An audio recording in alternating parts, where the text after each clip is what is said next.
Burnout is often misunderstood as exhaustion, as if rest alone should fix it, as if time off is enough.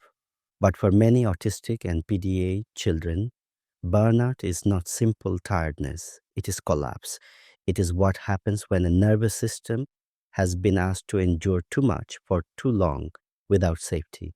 Today, I want to talk about school trauma and burnout, how it develops, how it shows itself, and why recovery cannot be rushed. Hello, and welcome back to the William Gomes Podcast. I am William Gomes, and I'm grateful to have you here. Chronic stress does not always announce itself loudly.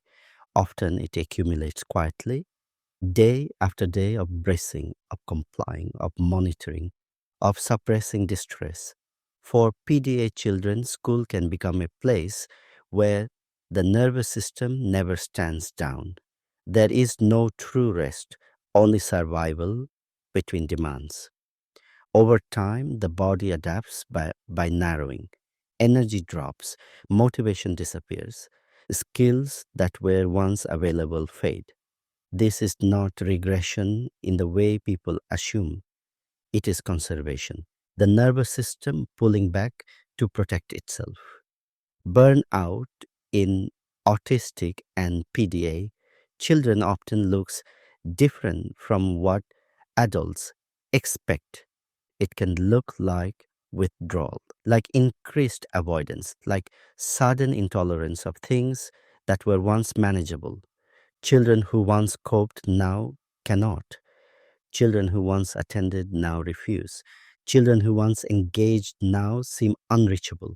This is not defiance, it is injury.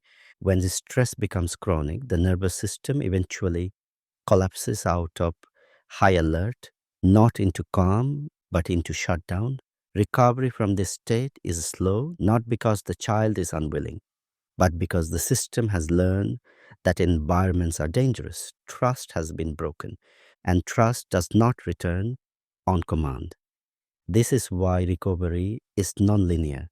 There may be good days followed by sudden setbacks, moments of interest followed by long periods of withdrawal.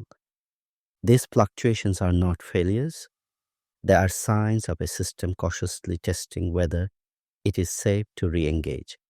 One of the greatest dangers at this stage is rushing return. When a child shows the slightest improvement, systems often push. Can they come back now? Can they manage a little more? Can we try again? But premature exposure to the same environment that caused the injury often deepens it. The nervous system remembers, and it does not forget simply because adults are hopeful. True recovery requires more than time away. It requires a fundamental shift in relationship. The child must experience adults who listen rather than push, systems that adapt rather than demand, support that does not disappear when capacity drops. Only then can trust begin to rebuild.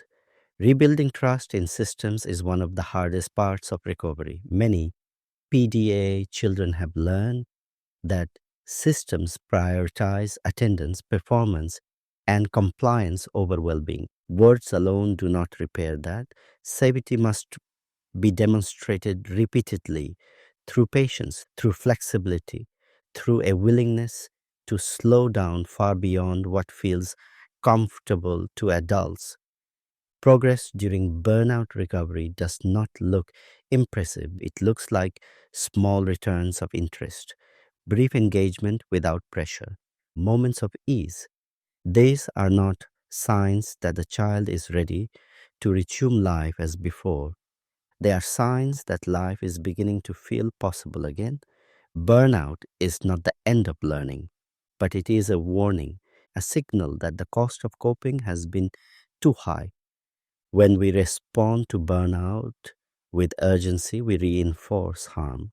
When we respond with steadiness, humility, and care, we offer something rare, a chance for the nervous system to believe that safety might be real.